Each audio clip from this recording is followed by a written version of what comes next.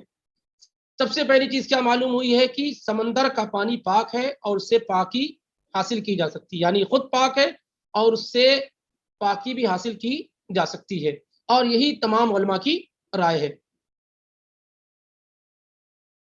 ایسے ہی سمندر کے پانی سے وضو بھی کیا جا سکتا ہے، اور اگر غسل کی ضرورت ہے تو غسل وغیرہ بھی کیا جا سکتا ہے، اور بدن میں، کپڑے میں کہیں بھی نجاست لگی ہوئی ہو، گندگی لگی ہوئی ہو تو اس سے صفائی حاصل کی جا سکتی ہے، سمندری سفر کیا جا سکتا ہے، یہ تمام کی تمام چیزیں کیا ہے کی جا سکتی ہیں۔ ضرورت اگر ہو، سائل اگر سوال کر رہا ہو اور اس کو مزید جواب کی ضرورت ہو تو آپ مزید اس کو جواب دے سکتے ہیں، جیسے اللہ کے رسول صلی اللہ علیہ وسلم نے مزید جواب دیا تھا۔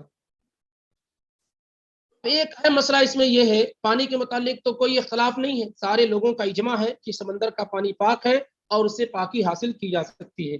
البتہ یہ ہے کہ سمندر کا مردار حلال ہے، اس میں اختلاف موجود ہے کہ کون سا مردار حلال ہے۔ امام ابو حنیفہ رحمہ اللہ کی رائے یہ ہے کہ مچھلی کے علاوہ سمندر کا کوئی بھی مردار حلال نہیں ہے، صرف مچھلی ہی حلال ہے۔ دوسرے علماء کی رائے یہ ہے کہ چند جانوروں کو چھوڑ کر کے جیسے میڈک ہے، سانپ ہے، ان چند چیزوں کو چھوڑ کر کے باقی سمندر کے سارے جانور، ساری چیزیں حلال ہے جو سمندری ہوں۔ سمندری ہونے کا مطلب یہ ہے کہ جو پانی ہی میں رہتے ہیں وہ باہر زندہ نہ رہ سکیں۔ اور تیسرا قول اس سلسلے میں یہ ہے کہ سمندر کے جتنے بھی مردار ہیں سب کے سب حلال ہیں، اگرچہ وہ کسی بھی شکل میں کیوں نہ ہو، چاہے وہ ان کی شکل و صباحت کتے سے مل رہی ہو یا کسی اور جانور سے مل رہی ہو، سمندر کے سارے جانور حلال ہیں۔ اور یہی رائے ہے امام مالک کی، امام شافعی کی، اور واللہ عالم یہی بات زیادہ درست اور مضبوط معلوم ہوتی ہے کہ سمندر کے سارے جانور جو سمندری جانور ہیں وہ حلال اور جائز ہیں۔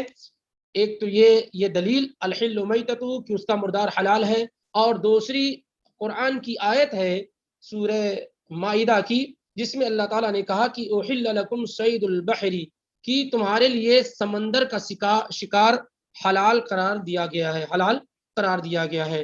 اور موجودہ وقت میں بھی اکثر علماء نے جیسے شیخ صالح الفوزان وغیرہ نے اسی رائے کو ترجیح دی ہے کہ سمندر کے تمام جانور اگرچہ ان کی شکل و شباہت کتے وغیرہ ہی سے کیوں نہ مل رہی ہو وہ حلال اور جائز ہیں۔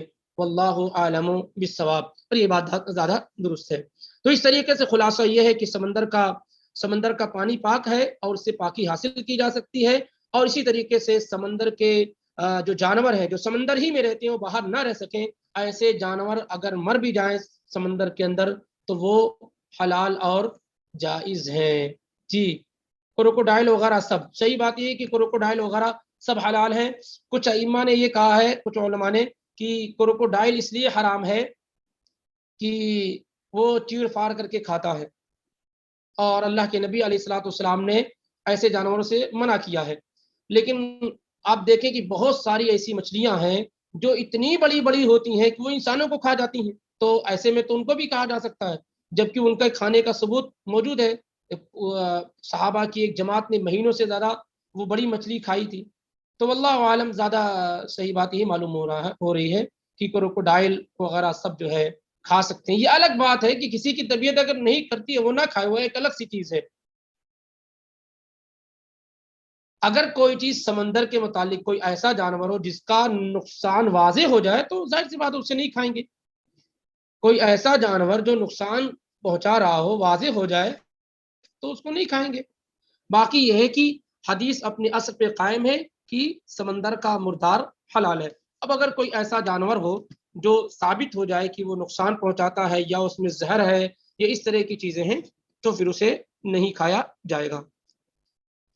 بہرحال تو اس طریقے سے آج کا الحمدللہ یہ درس مکمل ہوا، اور آئندہ انشاءاللہ رب العالمین وہ کتاب PDF کی شکل میں آپ کے سامنے رہیں گی تو یہ زیادہ بہتر اور مناسب ہوگا، اور آج وقت بھی زیادہ ہو گیا ہے انشاءاللہ رب العالمین۔ پھر بھی اگر کوئی چیز ایسی ہے جو نہیں سمجھ میں آئی تو اس سے پوچھا جا سکتا ہے، کوئی چیز اگر نہیں سمجھ میں آئی ہے تو اسے پوچھا جا سکتا ہے۔ کتاب آپ لوگوں تک پہنچ گئی ہے، اس کو انشاءاللہ رب العالمین ہم لوگ پڑھ کر آئیں گے، اور آج اس تفصیل سے چلے ہیں، ضروری نہیں کہ ایسے ہی تفصیل اور ڈیٹیل میں جائیں، جہاں ضرورت ہوگی انشاءاللہ وہاں ڈیٹیل میں جائیں گے، باقی جگہوں پر شارٹ میں ہی انشاءاللہ رب العالمین جو سمرائز اور خلاصہ ہے وہ آپ کے سامنے ذکر کیا جائے گا۔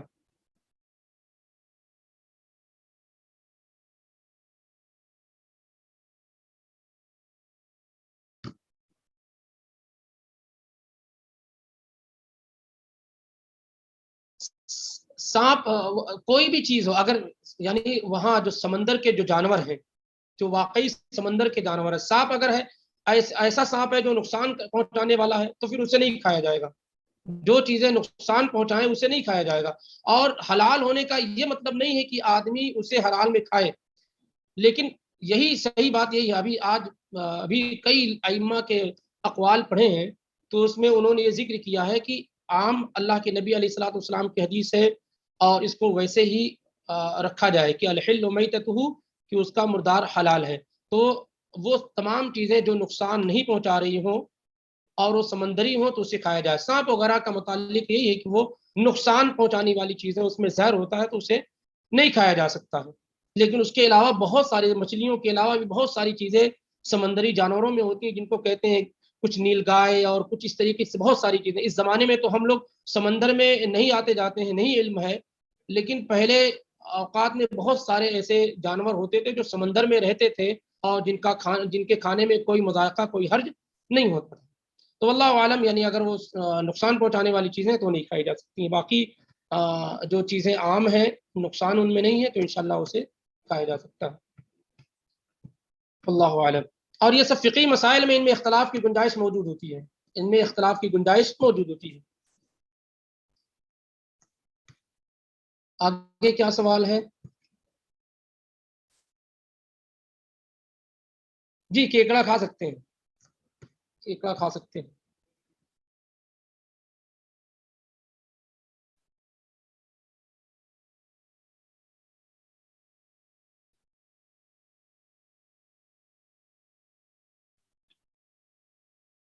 اللہ تعالیٰ آسانی کا معاملہ فرمائے. بھائی کا سوال یہ ہے کہ ابھی وہ الحمدللہ اللہ کے فضل و کرم سے توحید کا راستہ انہوں نے اختیار کیا. اللہ انہیں اور ان کے گھر والوں اور تمام ایمان والوں کو توحید پہ قائم و ثابت رکھے. اور یہ بہت بڑی نعمت اس دنیا میں، اس سے بڑی کوئی نعمت نہیں کہ آدمی توحید والا ہو جائے. تو اللہ تعالیٰ آپ کو قائم رکھے اور حکمت اور دانائی کے ساتھ آپ اپنے گھر والوں کو اس راستے کی طرف بلائیں، اعلیٰ اخلاق کے ذریعے سے. اور اللہ رب العالمین سے دعا بھی کرتے رہیں کہ اللہ تعالیٰ ہمارے گھر والوں کو ہدایت دے اور توحید کی سمجھ عطا فرمائے. اور حکمت اور دانائی کے ساتھ بلاتے رہیں، کوئی سختی وغیرہ والا معاملہ نہ ہو. اور دلائل اور ایویڈنس کے ساتھ یعنی قرآن اور حدیث کی روشنی میں بلائیں. انشاءاللہ رب العالمین اللہ تعالیٰ آپ کی محنت کو ضائع اور برباد نہیں کرے.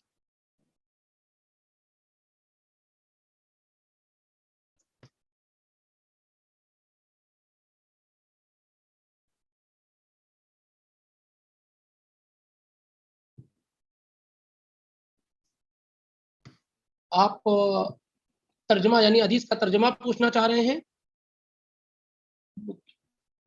بک کے نام کا ورڈ ٹو ورڈ بلوغ المرام.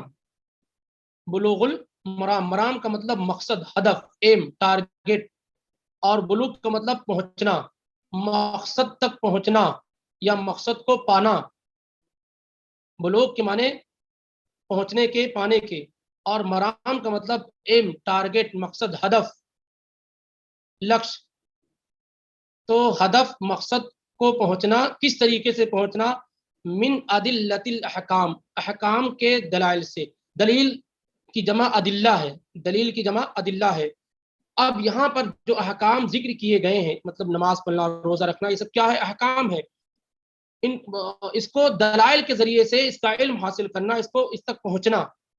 تو یہ ہمارا کیا ہے؟ مقصد ہے. مقصد تک پہنچنا احکام کے دلائل کے ذریعے سے یا ادلہ کے ذریعے سے، دلیلوں کے ذریعے سے، ایویڈنس کے ذریعے سے. مقصد تک پہنچنا بغیر دلیل کے بھی ہو سکتا ہے کہ آدمی نماز روزوں تک پہنچے بغیر دلیل کے. لیکن یہاں یہ ہے کہ مقصد تک پہنچنا دلائل کے ذریعے سے، ایویڈنس کے ذریعے سے. اور وہ کون سے دلائل؟ جو احکام سے متعلق ہوں، یعنی جو توحید اور شرک یا جنت و جہنم سے متعلق نہ ہو، جو احکام سے متعلق ہوں، یعنی نماز، روزہ، طہارت وغیرہ. تو بلوغ المرام مقصد تک پہنچنا من ادلہ کے ذریعے سے، الاحکام جو احکام سے متعلق ہوں، جو احکام سے متعلق ہوں. چونکہ دیکھیے چیزیں دو ہوتی ہیں، ایک کا تعلق ہوتا ہے جو توحید وغیرہ کی چیزیں جس میں ذکر کی جاتی جنت و جہنم، اور حکام عام طور سے جیسے شراب کا معاملہ ہے، زنا کا معاملہ ہے، یا نماز روزوں کا معاملہ ہے، طہارت، یہ سب احکامی یعنی وہ مسائل جو فقہی مسائل کہلاتے ہیں. تو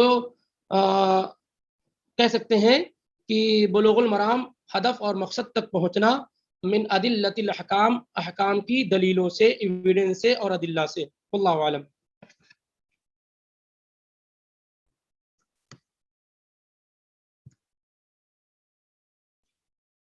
جی بھائی اصل یہی ہے کہ کیکڑا کھانا جائز ہے. آپ کی طبیعت نہیں کرتی، نہیں کھائے ہوئے ایک الگ بات ہے. لیکن اگر وہ جانور ہے جو ہے سمندری جانور ہے اور سمندر میں ہی زندہ رہ سکتا ہے تو اس کا کھانا جائز ہے. تاہم اس میں اختلاف موجود ہے. بہت سارے علماء کی رائے ہے کہ اسے نہیں کھا سکتے ہیں. بہت سارے علماء کی رائے ہے کہ اس کو نہیں کھا سکتے ہیں. لیکن زیادہ صحیح یہ ہے کہ جائز ہے، حلال ہے. کہ کوئی کھائے یا نہ کھائے وہ ایک الگ بات ہے.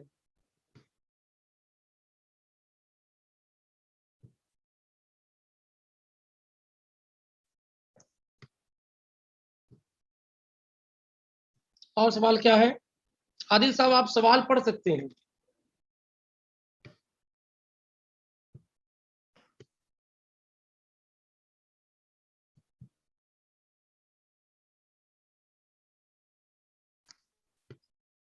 عادل صاحب آپ تک میری آواز پہنچ رہی ہے تو آپ سوال ایک ایک کر کے پڑھیں.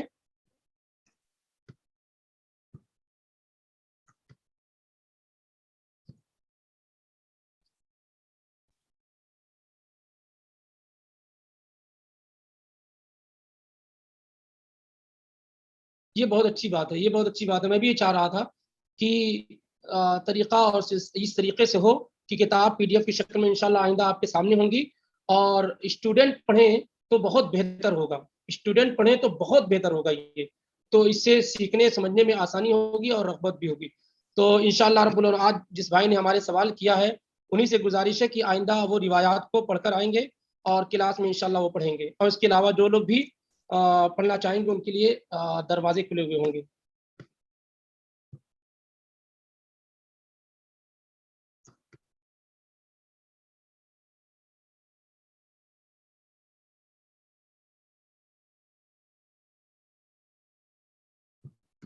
مردے کا مطلب یہ ہوتا ہے کہ جس کو شرعی طور پہ ذبح نہ کیا گیا ہو، جس کو شرعی طور پہ ذبح نہ کیا گیا ہو. جیسے ہم بکرا وغیرہ لے کر آتے ہیں، اس کو اللہ کے نام کے ساتھ ذبح کرتے ہیں، تو یہ شرعی طور پہ ذبح کرنا ہوتا ہے.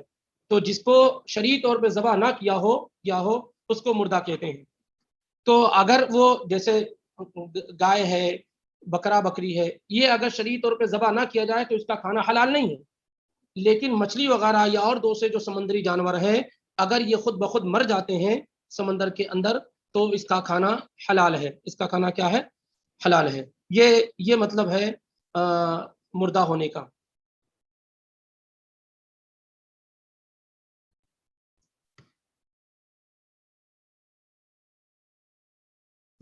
اللہ بہت بہتر ہے کہ آپ روایات کو یاد کریں. بالکل چھوٹی چھوٹی روایت ہے، آپ روایت کو یاد کریں.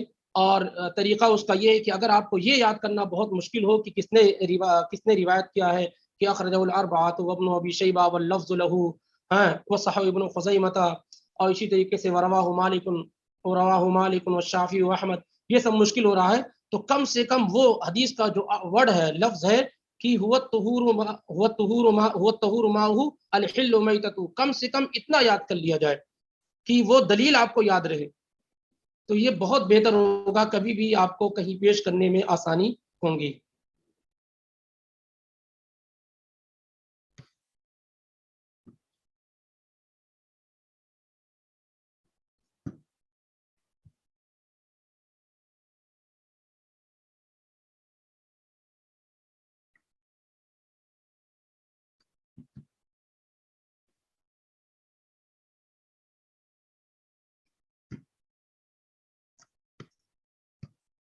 اب یہ اس طرح کے سوالات جو ہے جو ہمارے بھائی کی طرف سارے ایک پیر ہیں جو میرے گھر والوں کو کہتے ہیں کہ جنت اور آخرت نہیں ہے.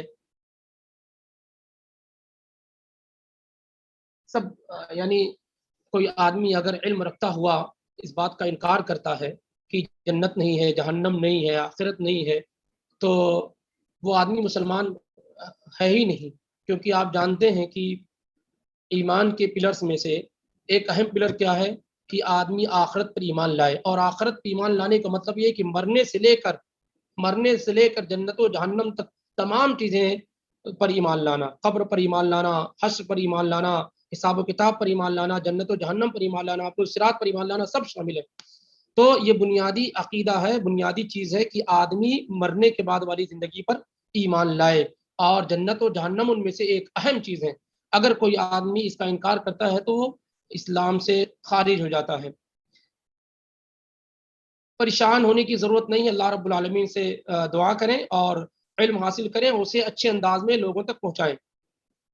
ہمیشہ اس طرح کے لوگ رہتے ہیں جو اس طرح کی گفتگو کرتے رہتے ہیں، ہمیشہ شروع سے ہی ایسا رہا ہے، تو اس سے پریشان ہونے کی ضرورت نہیں ہے. اور خاص طور سے آج کے دور میں تو یہ معاملہ بہت زیادہ ہے. اسی لیے نبی علیہ الصلوۃ والسلام نے فرمایا لا یأتین علی الناس زمان الصابر فیہم علی دینہ کالقابض علی الجمر، میری امت پر ایک زمانہ ایسا آئے گا کہ مضبوطی سے میرے دین کو تھامنے والا ایسا ہوگا جیسے انگارے کو ہاتھ پہ لیے ہوئے ہو اور پکڑے ہوئے ہو.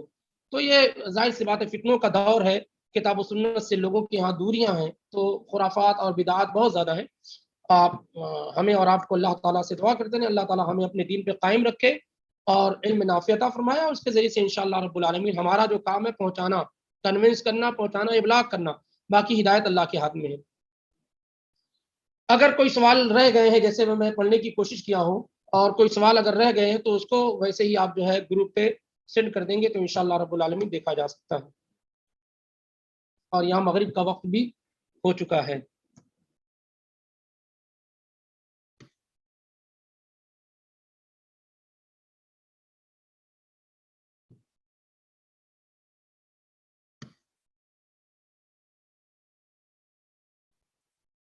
اچھا، آپ گھبرائے نہیں، کیونکہ اس سلسلے کی بہت ساری روایات ہیں. یہ مجھے ایسا لگ رہا ہے کہ سمندری جانوروں کو لے کر کے لوگوں کے پاس سوالات بہت زیادہ ہیں، تو یہ ایک لوتی حدیث نہیں ہے. انشاءاللہ رب العالمین اس طرح کی کئی روایات آپ کے سامنے آئیں گی، جس سے انشاءاللہ آپ کا معاملہ بالکل واضح ہو جائے گا کہ کس طرح کے جانور کو کھایا جا سکتا ہے، کس طرح کے جانور کو نہیں کھایا جا سکتا ہے، اور حرام ہونے کی وجہ کیا، حلال ہونے کی وجہ کیا ہے. انشاءاللہ رب العالمین وہ ایک قاعدہ کلیہ اور ایک پرنسپل آپ کو ذکر کر دیے جائیں گے. آگے روایات آ رہی ہیں تو انشاءاللہ یہ معاملہ بالکل واضح ہو جائے گا. ابھی آج ایک ہی روایت ذکر کی گئی ہے، اور اس روایت میں بھی جو اصل مقصد تھا وہ صرف پانی کے متعلق تھا، سیکنڈری مقصد سمندروں کے جانوروں کے متعلق تھا. جہاں کھانے کی بات آئے گی باب العتیمہ، وہاں انشاءاللہ رب العالمین یہ چیزیں واضح طور پہ آپ کے سامنے موجود رہیں گی.